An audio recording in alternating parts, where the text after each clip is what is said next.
Olá, amigos e seguidores do canal, boa noite, boa tarde ou bom dia, depende.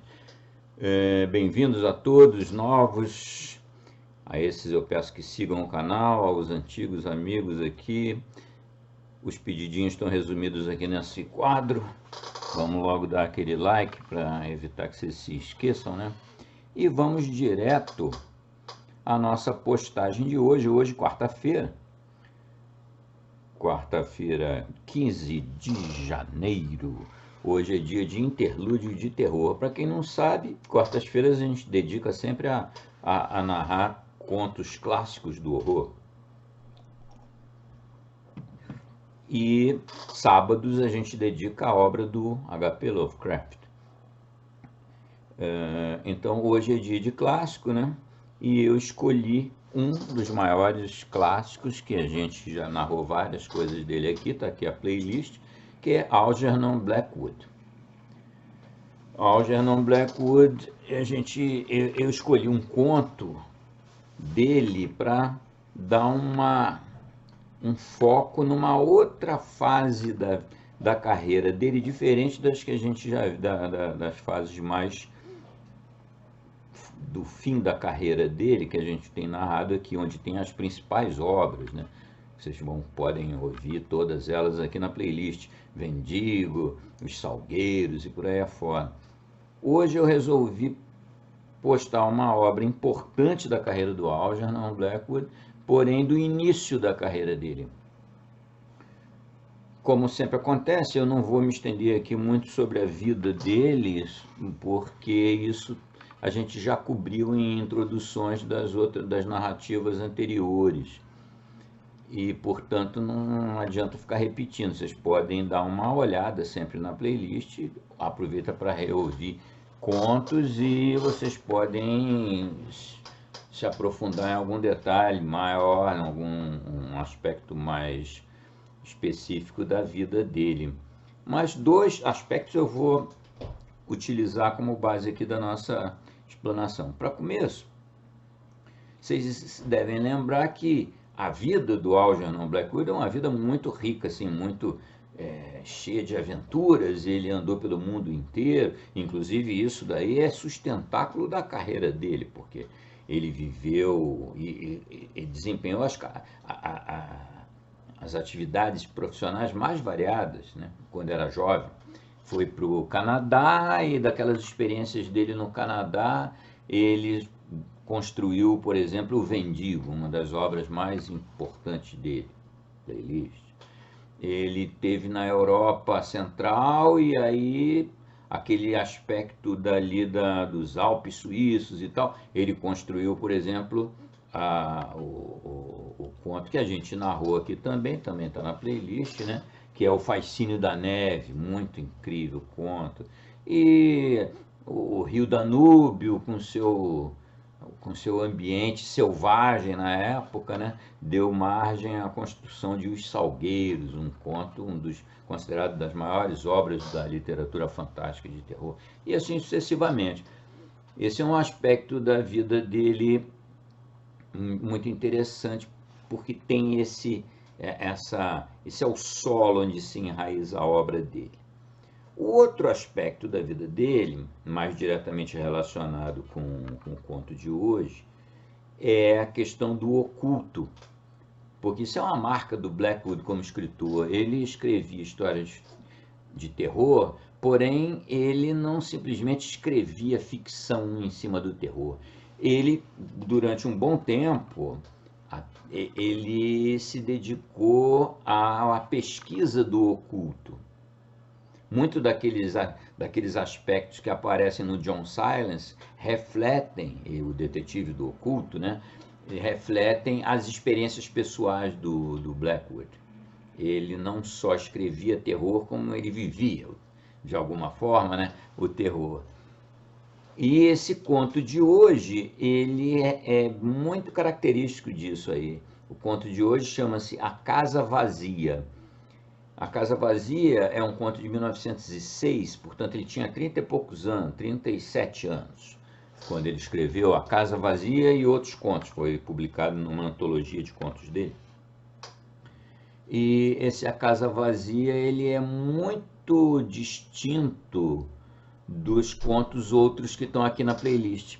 É interessante vocês darem uma, para quem se interessa realmente por literatura, é muito recomendável que vocês ouçam um conto da fase mais posterior da vida dele, mais madura, como A Boneca, por exemplo, ou O Fascínio da Neve mesmo, e outros contos,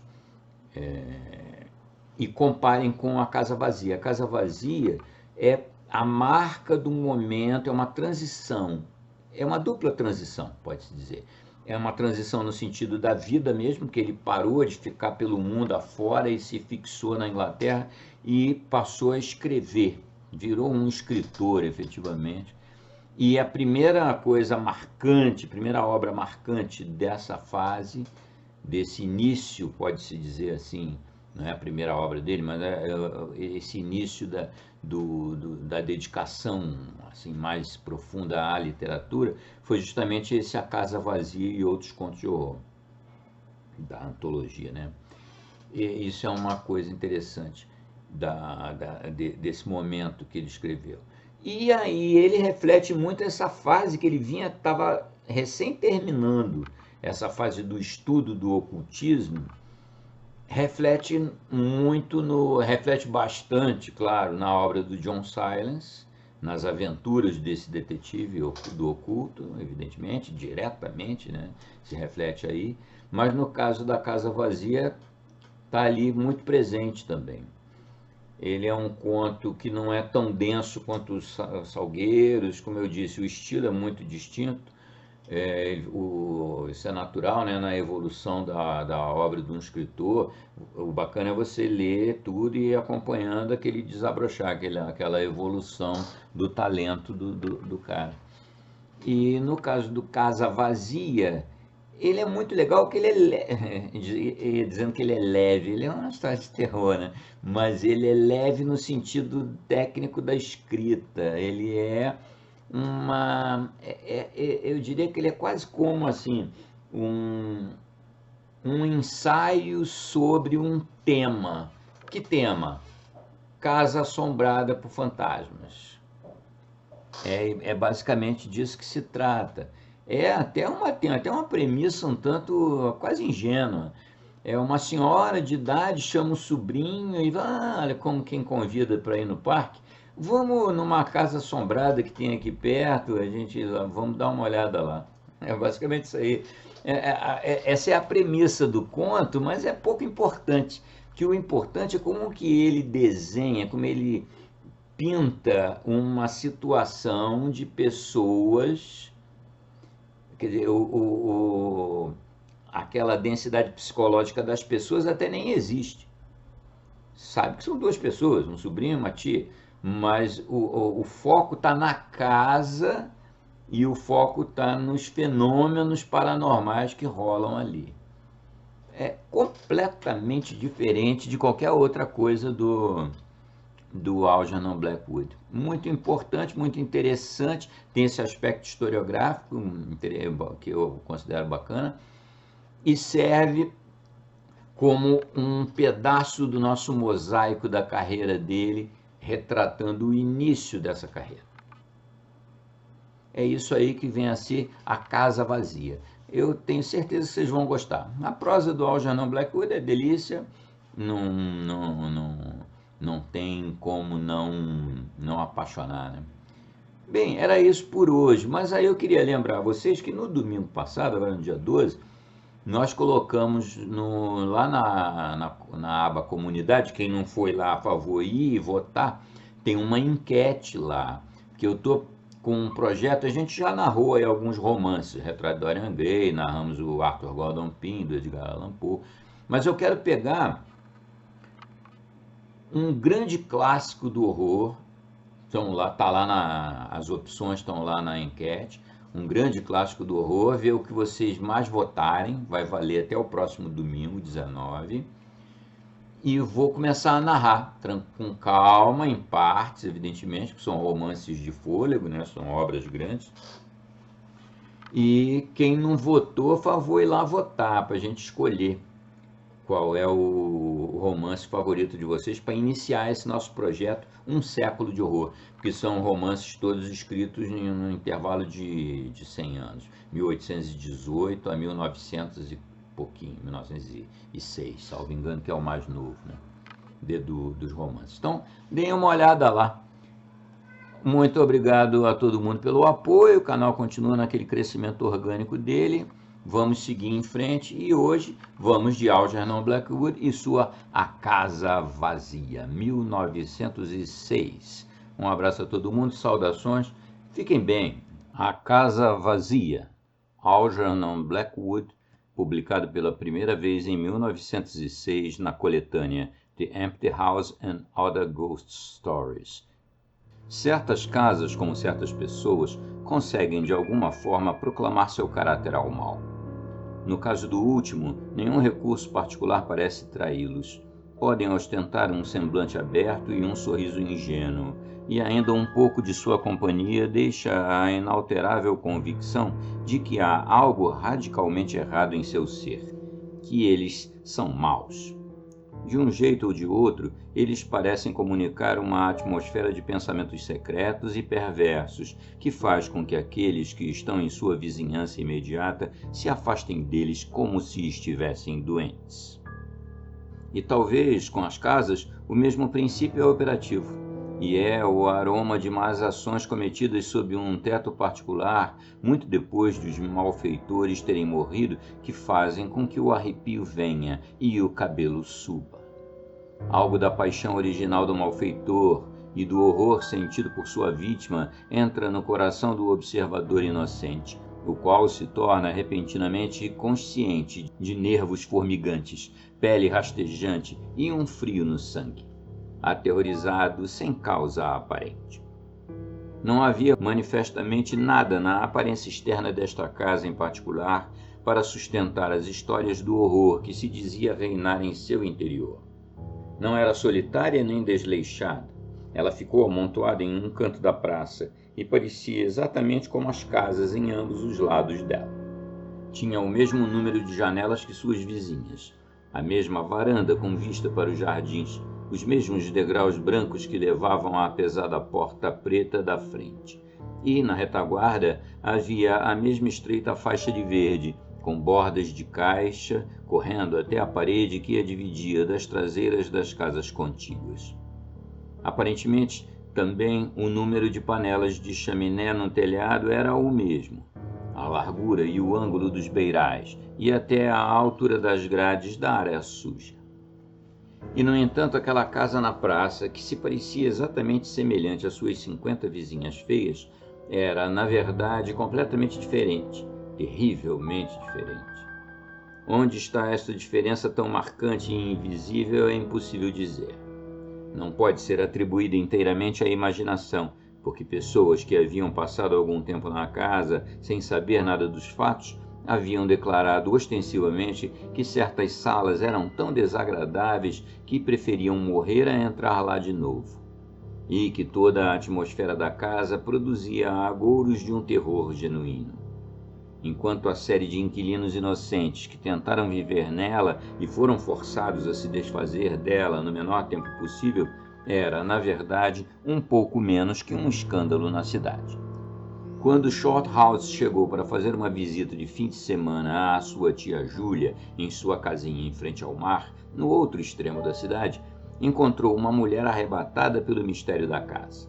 Ele recebera apenas o telegrama naquela manhã e viera antecipando o tédio. Mas no momento em que ele tocou a mão dela e beijou sua bochecha enrugada de pele de maçã, ele pegou a primeira onda de sua condição elétrica. A impressão se aprofundou quando soube que não haveriam outros visitantes e que ele fora telegrafado com um objetivo muito especial. Algo estava ao vento e o algo, sem dúvida, daria frutos. Para esta tia solteirona e idosa, com uma mania de pesquisa psíquica, tinha cérebro e força de vontade, e por ganchos ou por artimanhas, ela normalmente conseguia realizar seus objetivos. A revelação foi feita logo depois do chá, quando ela se aproximou dele enquanto caminhava lentamente ao longo do mar no crepúsculo. Eu tenho as chaves. Ela anunciou com uma voz encantada, porém um pouco espantada. Consegui, até segunda-feira. As chaves da máquina de banho ou... Ele perguntou inocentemente, olhando o mar e depois a cidade. Nada o trouxe de tão longe para fingir estupidez. Ah, Ela sussurrou. eu tenho as chaves da casa assombrada na praça. E eu vou lá à noite. Shorthouse estava consciente com o menor arrepiar dos pelos na nuca. Ela soltou seu tom de provocação. Algo em sua voz e modos emocionou-o. Ela falava sério. Mas você não pode ir sozinha, ele começou. É por isso que liguei para você. Disse ela com decisão. Ele se virou para olhar para ela. O rosto feio e enigmático estava vivo de excitação. Havia o brilho de genuíno entusiasmo em volta do rosto como um halo. Os olhos brilharam. Ele pegou outra onda de excitação e, em um segundo, arrepiar mais acentuado que o primeiro, acompanhou-o. Obrigado, tia Júlia, ele disse educadamente. Obrigado de verdade. Eu não deveria ousar ir sozinha. Ela continuou levantando a voz. Mas com você eu iria aproveitar bastante. Você não tem medo de nada, eu sei. Muito obrigado, ele disse novamente. E existe algo provável para acontecer? Muita coisa aconteceu. Ela sussurrou. Embora tenha sido abafado de maneira mais inteligente, 3 inquilinos vieram e se foram nos últimos meses e disse que a casa está vazia para sempre. Contra sua vontade, Shorthouse ficou interessado. Sua tia era muito sincera. A casa é realmente muito antiga, Continuou ela. e a história é bem desagradável. Data de muito tempo atrás. Tem a ver com um assassinato cometido por um cavalariço ciumento que teve algum caso com uma empregada na casa. Uma noite, ele conseguiu se esconder no porão. E quando todos estavam dormindo, ele subiu as escadas para os aposentos dos criados. Perseguiu a garota até o próximo andar. E antes que alguém pudesse vir socorrê-la, ele a jogou por cima do corrimão para o corredor abaixo. E o que aconteceu a ele? Ele foi pego, eu creio, e enforcado por assassinato. Mas tudo aconteceu um século atrás e eu não consegui obter mais detalhes da história. Shorthouse sentia agora seu interesse completamente excitado. Mas, embora não estivesse particularmente nervoso por si mesmo, hesitou um pouco no relato de sua tia. Com uma condição, ele disse longamente. Nada vai me impedir, Disse ela com firmeza. Mas eu também posso ouvir sua condição. Que você garanta seu poder de autocontrole se alguma coisa realmente horrível acontecer. Quero dizer, você tem certeza de que não vai ficar muito assustada? Jim, Ela disse desdenhosamente. eu não sou jovem, eu sei, nem meus nervos. Mas com você, eu não deveria ter medo de nada no mundo.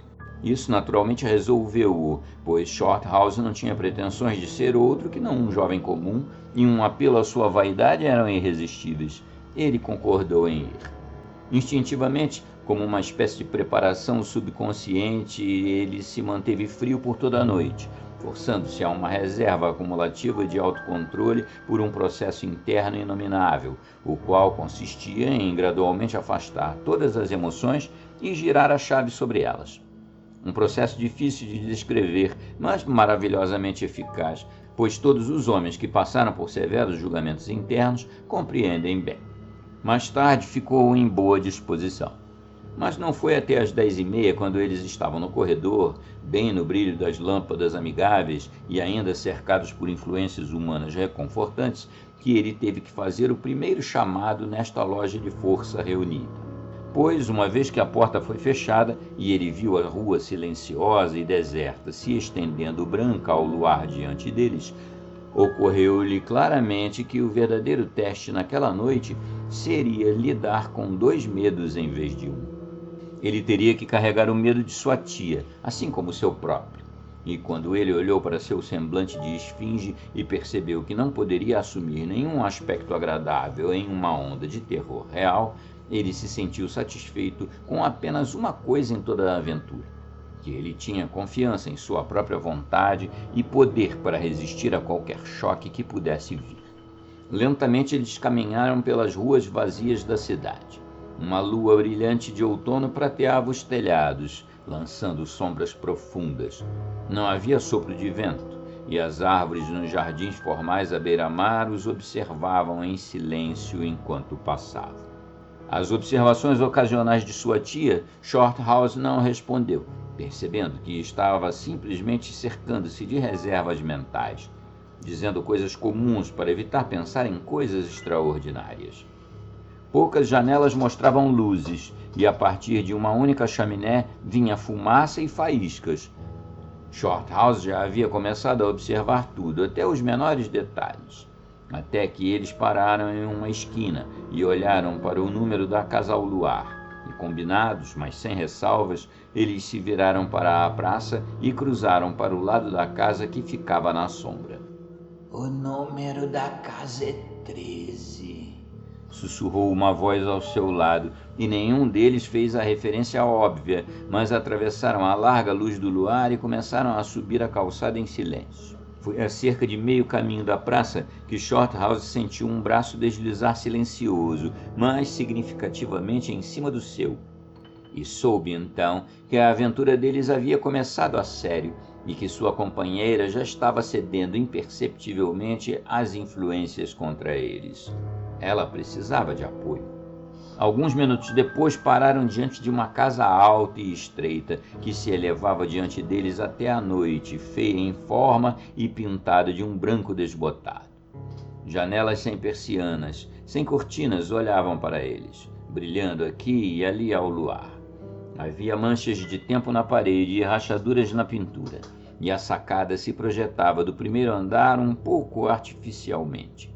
Mas além dessa aparência geralmente desamparada de uma casa desocupada, não havia nada à primeira vista para destacar essa mansão particular para o personagem maligno que certamente havia adquirido. Dando uma olhada por cima dos ombros para se certificar de que não haviam sido seguidos, subiram os degraus corajosamente e encostaram-se à imensa porta preta que os encarava de maneira proibida. Mas a primeira onda de nervosismo estava agora sobre eles, e Shorthouse se atrapalhou muito tempo com a chave antes que pudessem encaixá-la na fechadura. Por um momento, se a verdade fosse dita, ambos esperavam que não se abrisse, pois eram vítimas de várias emoções desagradáveis quando se encontravam no limiar de sua aventura fantasmagórica.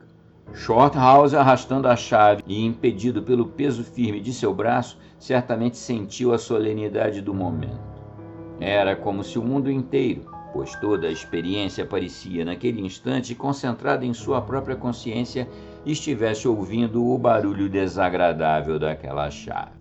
Um sopro de vento perdido, vagando pela rua vazia, acordou um farfalhar momentâneo nas árvores atrás deles. Mas, por outro lado, o estrépito da chave era o único som audível. E, finalmente, ela virou na fechadura, e a pesada porta se abriu e revelou um abismo de escuridão além. Com um último olhar para a praça iluminada pela lua, eles entraram rapidamente e a porta bateu atrás deles com um rugido que ecoou prodigiosamente pelos corredores e passagens vazias. Mas instantaneamente, com os ecos, outro som fez-se ouvir, e tia Júlia inclinou-se de repente tão pesadamente sobre ele que teve que dar um passo para trás para evitar que caísse. Um homem tossiu perto deles, tão perto que parecia que deviam estar ao seu lado na escuridão. Com a possibilidade de piadas práticas em sua mente, Shorthouse imediatamente girou o bastão pesado na direção do som, mas não encontrou nada mais sólido do que o ar. Ele ouviu sua tia dar um pequeno suspiro ao lado dele. Tem alguém aqui? Ela sussurrou. Eu ouvi. Fique quieta, ele disse severamente. Não foi nada, só o barulho da porta. Pegue uma luz, rápido! Acrescentou, e seu sobrinho, atrapalhando-se com uma caixa de fósforos, abriu-a de cabeça para baixo e deixou que todos os palitos caíssem com um chocalho no chão de pedra. O som, no entanto, não foi repetido, e não havia evidência de passos. Em outro minuto, eles acenderam uma vela, usando uma extremidade vazia de um estojo de charuto como suporte. E quando a primeira chama se acalmou, ele segurou a lâmpada improvisada e examinou a cena. E era bastante triste em toda a consciência, pois não há nada mais desolado em todas as residências de homens do que uma casa sem mobília, mal iluminada, silenciosa e abandonada, e ainda assim aliciada pelo rumor das memórias de histórias malignas e violentas. Eles estavam em pé em um corredor amplo. À esquerda deles estava a porta aberta de uma espaçosa sala de jantar. E em frente o salão corria, sempre se estreitando em uma longa e escura passagem que levava aparentemente ao topo das escadas da cozinha. A ampla escadaria sem carpete subia em uma varredura diante deles, em todos os lugares envoltos em sombras, exceto por um único ponto a meio caminho de onde a luz da lua entrava pela janela e caía sobre uma placa brilhante nas tábuas. Esse raio de luz emitia um leve brilho acima e abaixo dele, emprestando aos objetos ao seu alcance um contorno nebuloso que era infinitamente mais sugestivo e fantasmagórico que a escuridão total. O luar filtrado sempre parece pintar rostos na escuridão circundante, e, quando Shorthouse espiou o Poço das Trevas e pensou nas inúmeras salas e passagens vazias na parte superior da velha casa, sentiu-se desejoso de novo pela segurança do lar. A praça iluminada pela luz da lua, ou a aconchegante e brilhante sala de visitas que eles haviam deixado uma hora antes. Então, percebendo que esses pensamentos eram perigosos, ele empurrou-os para longe novamente e convocou toda a sua energia para se concentrar no presente. Tia Júlia, disse ele em voz alta severamente, agora precisamos atravessar a casa de alto a baixo e fazer uma busca minuciosa. Os ecos de sua voz desapareceram lentamente por todo o edifício, e no intenso silêncio que se seguiu, ele se virou para olhá-la. À luz das velas, ele viu que o rosto dela já estava horrivelmente pálido, mas ela soltou o braço dele por um momento e disse em um sussurro, pisando na frente dele: Eu concordo. Temos que ter certeza de que não há ninguém se escondendo. Essa é a primeira coisa. Ela falou com esforço evidente, e ele olhou para ela com admiração. Você se sente bem segura de si mesma? Não é tarde demais. Eu acho que sim. Ela sussurrou, os seus olhos se moviam nervosamente em direção às sombras. Com certeza. Só uma coisa... O quê? Você nunca deve me deixar sozinha por um instante que seja. Desde que você entenda que qualquer som ou aparência deve ser investigada imediatamente, pois hesitar significa admitir medo. Isso é fatal. Concordo, disse ela, um pouco trêmula, depois de um momento de hesitação. Vou tentar.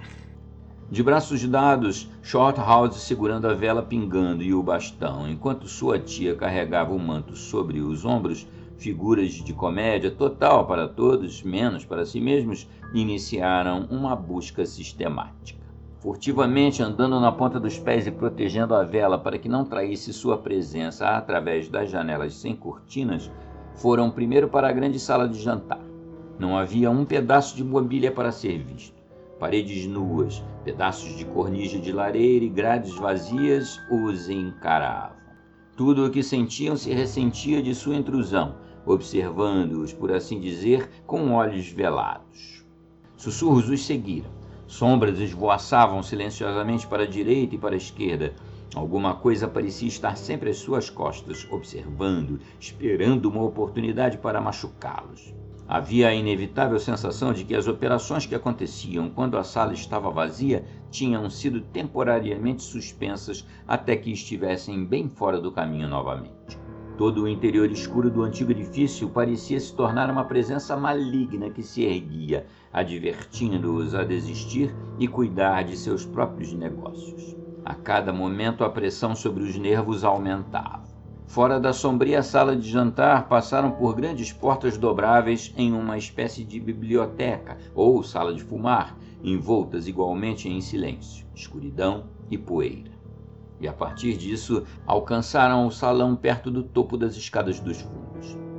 Ali, um túnel escuro abriu-se diante deles para as regiões mais baixas e, deve-se confessar, eles hesitaram. mas só por um minuto. Com o pior da noite ainda por vir, era essencial deixar o nada. Tia Júlia tropeçou no degrau mais alto da descida escura, mal iluminada pela vela bruxuleante, e até Shorthouse sentiu pelo menos metade da decisão sair de suas pernas. Vamos, ele disse peremptoriamente, e sua voz correu e se perdeu nos espaços escuros e vazios abaixo. Eu estou indo. Ela vacilou, pegando seu braço com violência desnecessária. Desceram com dificuldade os degraus de pedra, com um ar frio e úmido que os encontrou no rosto, próximo e mal odorífero. A cozinha, na qual as escadas conduziam ao longo de uma passagem estreita, era grande, com um teto alto. Várias portas se abriram dela, algumas em armários com jarros vazios ainda de pé nas prateleiras, e outras em pequenos escritórios fantasmagóricos, cada um mais frio e menos convidativo que o anterior. Besouros pretos corriam pelo chão, e uma vez, quando bateram contra uma mesa de escritório em um canto, algo do tamanho de um gato pulou com pressa e fugiu, correndo pelo chão de pedra para a escuridão. Em todos os lugares havia uma sensação de ocupação recente, uma impressão de tristeza e melancolia. Deixando a cozinha principal, eles foram em seguida para a copa. A porta estava entreaberta, e quando a abriram completamente, tia Júlia soltou um grito agudo que instantaneamente tentou sufocar, colocando a mão sobre a boca. Por um segundo, Shorthouse ficou imóvel, recuperando o fôlego. Ele sentiu como se sua espinha tivesse subitamente se tornado oca e alguém a tivesse preenchido com partículas de gelo. Encarando-os, diretamente entre as ombreiras das portas, estava a figura de uma mulher. Ela tinha cabelo despenteado e olhos descontroladamente fixos, e seu rosto estava aterrorizado e branco como a morte. Ela ficou parada, imóvel, pelo espaço de um único segundo. Então a vela cintilou e ela se foi. Foi completamente. E a porta emoldurava apenas agora a escuridão vazia.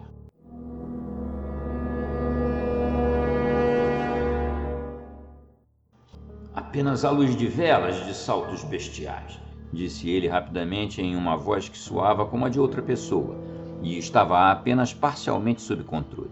Vamos, tia, não há nada lá. Ele a arrastou para frente, com um barulho de pés e uma grande aparência de ousadia. Eles continuaram, mas por cima do corpo a pele se movia como se formigas rastejantes a cobrissem. E ele sabia, pelo peso em seu braço, que estava fornecendo a força de locomoção para dois. A copa estava fria, nua e vazia, mais como uma grande cela de prisão do que qualquer outra coisa. Eles contornaram, tentaram a porta para o quintal e as janelas, mas encontraram todas firmemente seguras.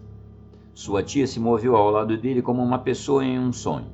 Seus olhos estavam bem fechados, e ela parecia meramente seguir a pressão do braço dele.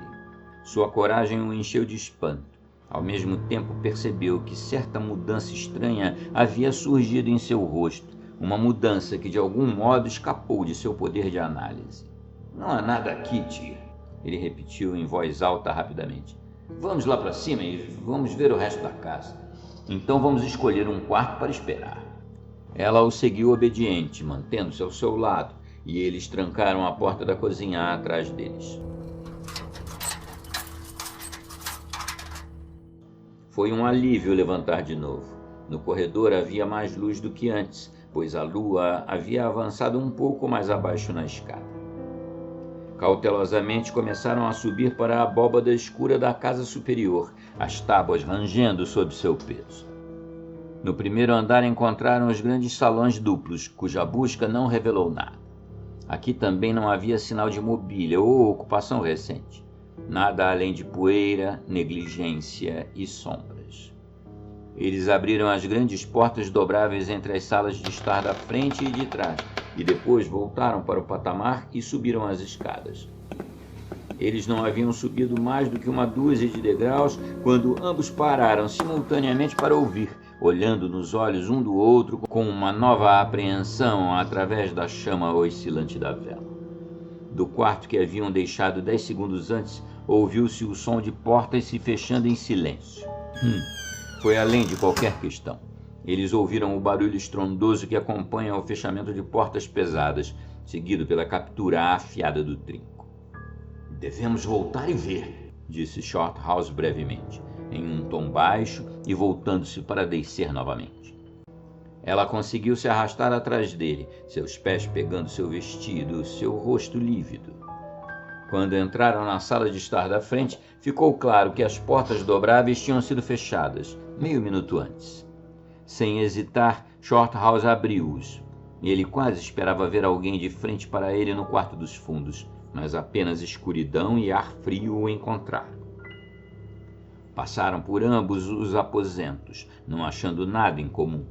Eles tentaram de todas as maneiras fechar as portas, mas não havia vento suficiente nem para acender a chama da vela.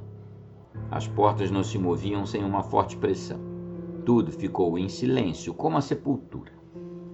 Inegavelmente, os quartos estavam totalmente vazios e a casa completamente imóvel.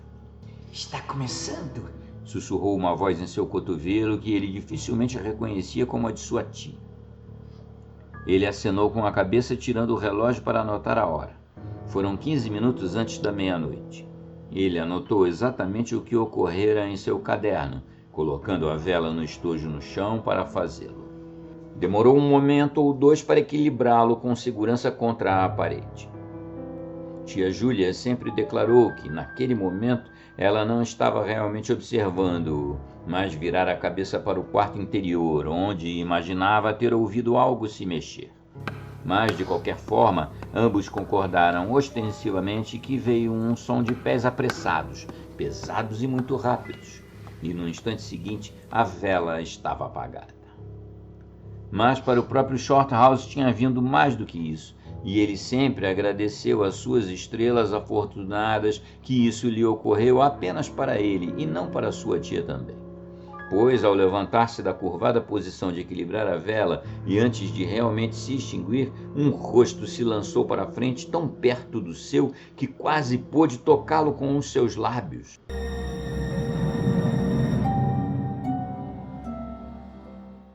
Era um rosto trabalhando com paixão, o rosto de um homem sombrio, com feições grossas e olhos furiosos e selvagens. Pertencia a um homem comum e era mau em sua expressão normal comum, sem dúvida, mas como ele via, vivo, com emoção intensa e agressiva, era um semblante humano maligno e terrível. Não houve movimento do ar, nada além do som de pés correndo, pés estocados ou abafados, a aparição do rosto e a quase simultânea extinção da vela. Involuntariamente, Shorthouse soltou um gritinho, quase perdendo o equilíbrio, enquanto sua tia se agarrava a ele com todo o seu peso em um momento de terror real e incontrolável.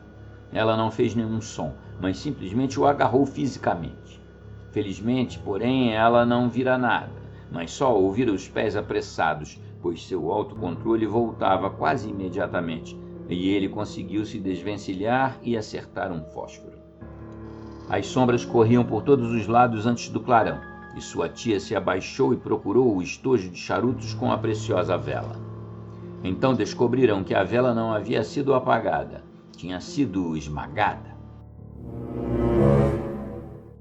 O pavio foi pressionado na cera, que foi achatada como se por algum instrumento pesado e liso. Como sua companheira tão rapidamente superou seu terror, Shorthouse nunca entendeu direito. Mas sua admiração por seu autocontrole aumentou 10 vezes e, ao mesmo tempo, serviu para alimentar sua própria chama moribunda, pela qual ele era inegavelmente grato. Igualmente inexplicável para ele era a evidência da força física que eles tinham acabado de testemunhar.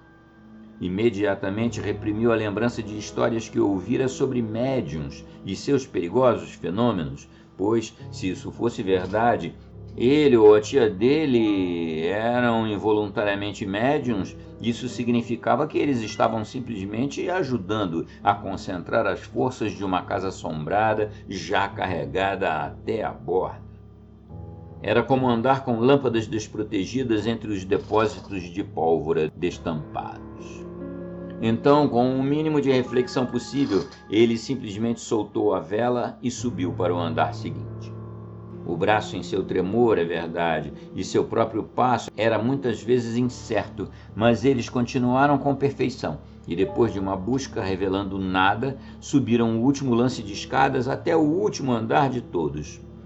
Ali encontraram um ninho perfeito de quartos de pequenos criados, com móveis quebrados, cadeiras sujas de fundo de cana, cômodas, espelhos rachados e estrados decrépitos.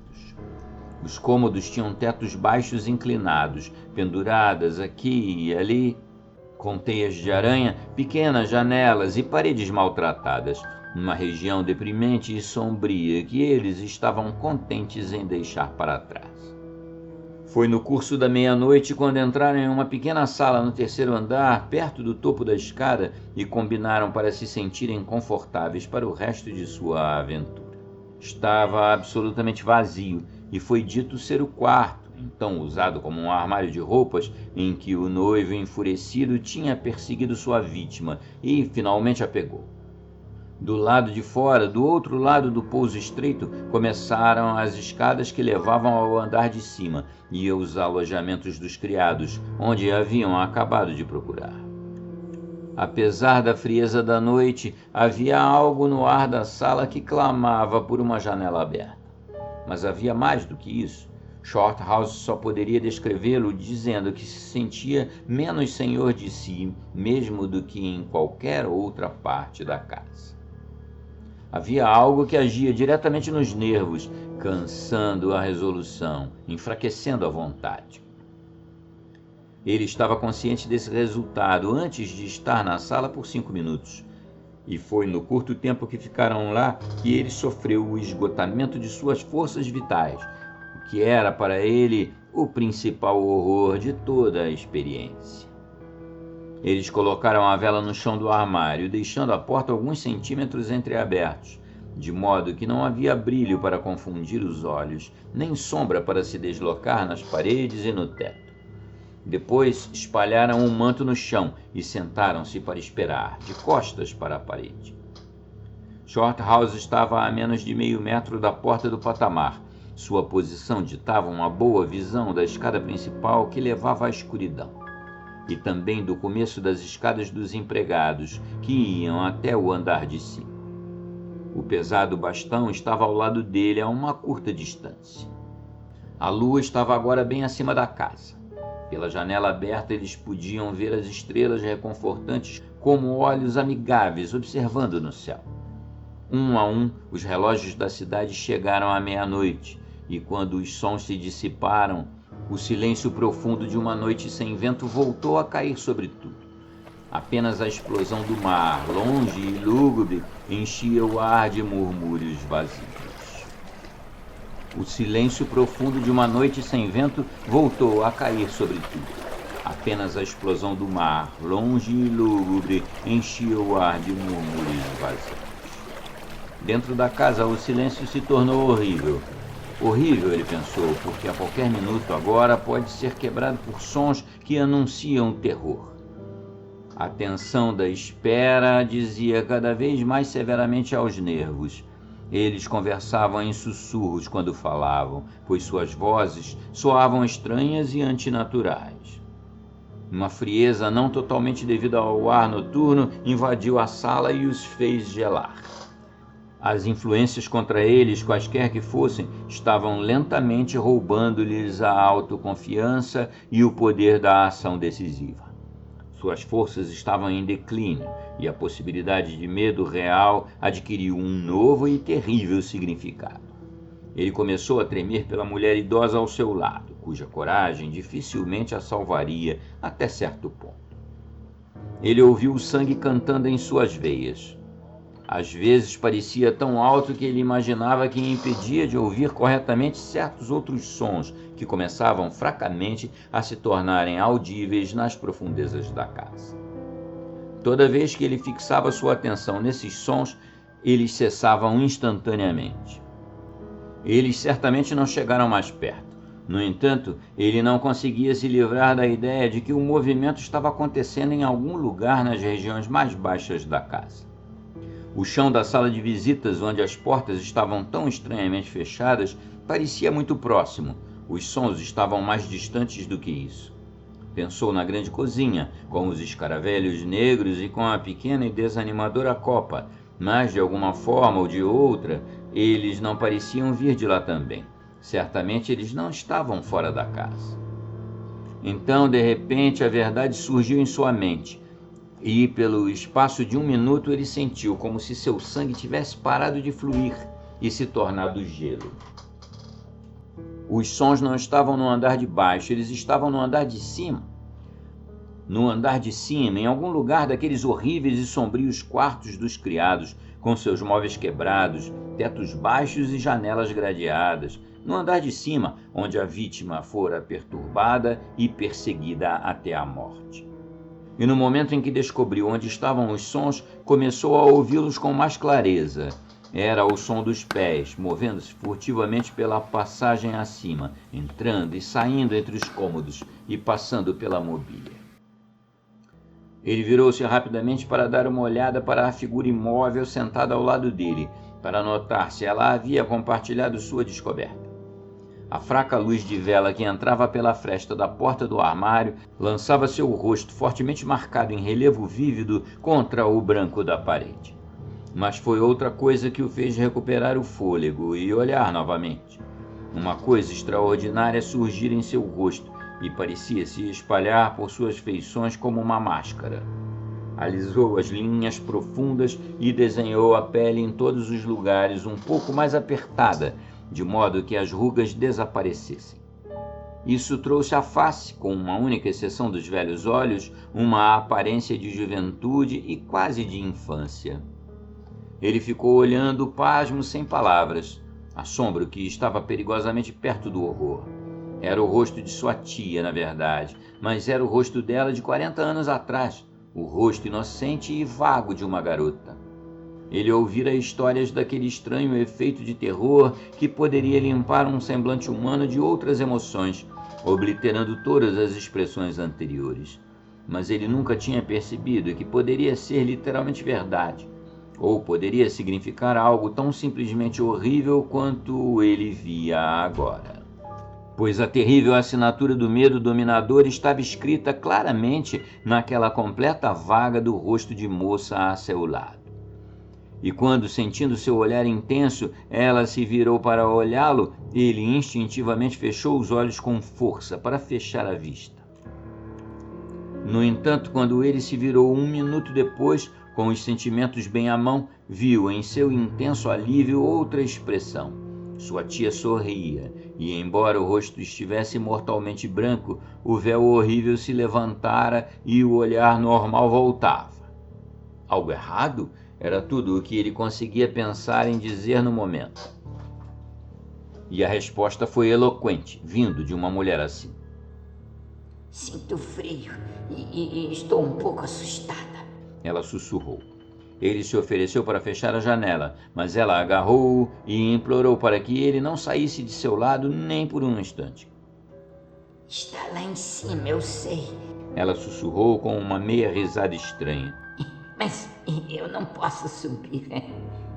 Mas Shorthouse pensava o contrário, sabendo que em ação havia sua melhor esperança de autocontrole. Ele pegou o frasco de conhaque e despejou um copo de destilado, forte o suficiente para ajudar qualquer pessoa acima de qualquer coisa.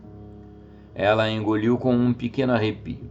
Sua única ideia agora era sair da casa antes que o colapso se tornasse inevitável. Mas isso não poderia ser feito com segurança, virando a cauda e fugindo do inimigo.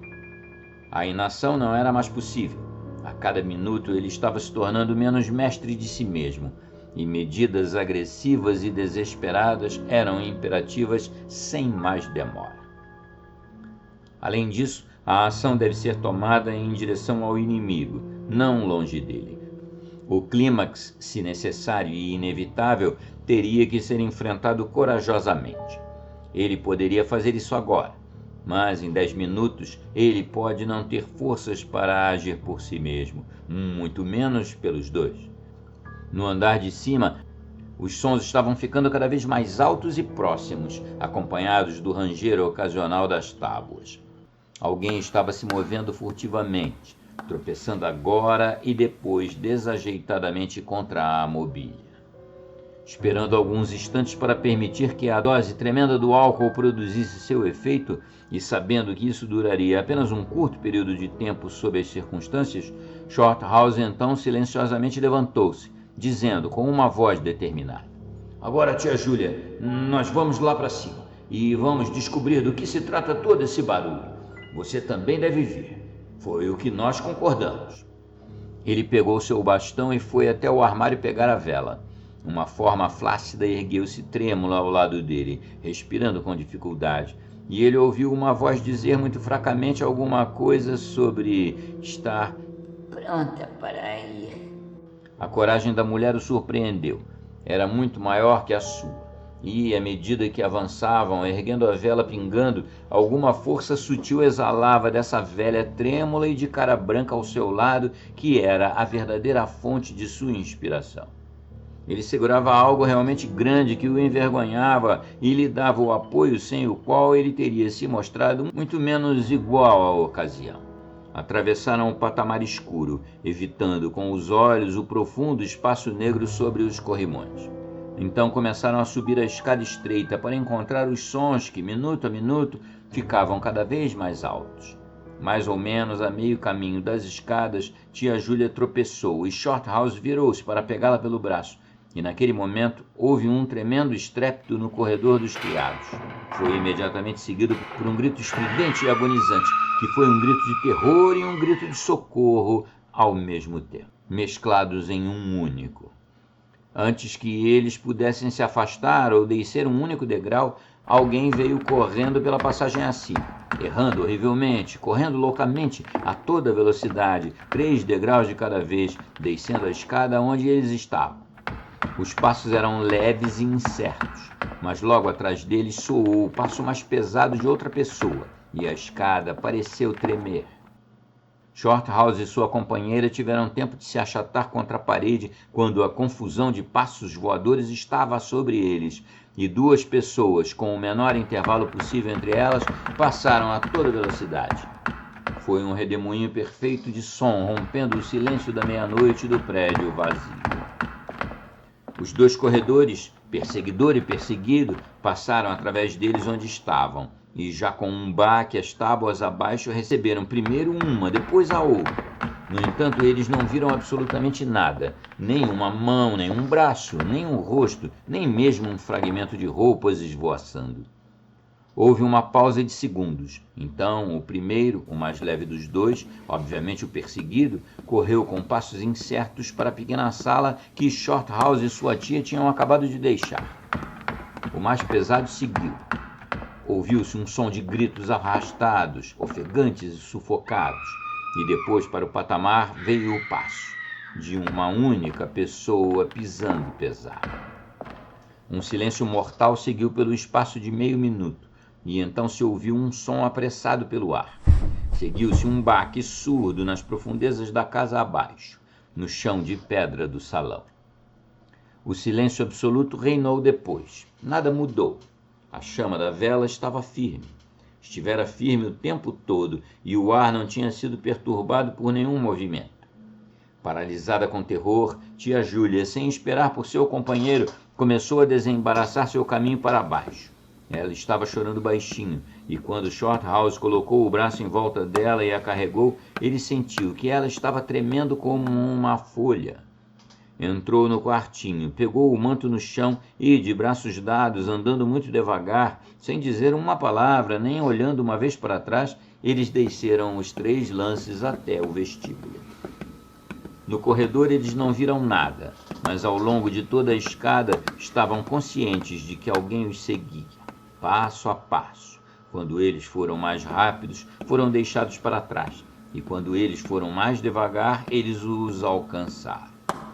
Mas nunca uma vez olharam para trás para ver, e a cada virada da escada, eles abaixavam os olhos por medo do horror que poderiam ver nas escadas acima. Com as mãos trêmulas, Shorthouse abriu a porta da frente e eles saíram para a luz da lua, e respiraram fundo o ar frio da noite vindo do mar. Fim.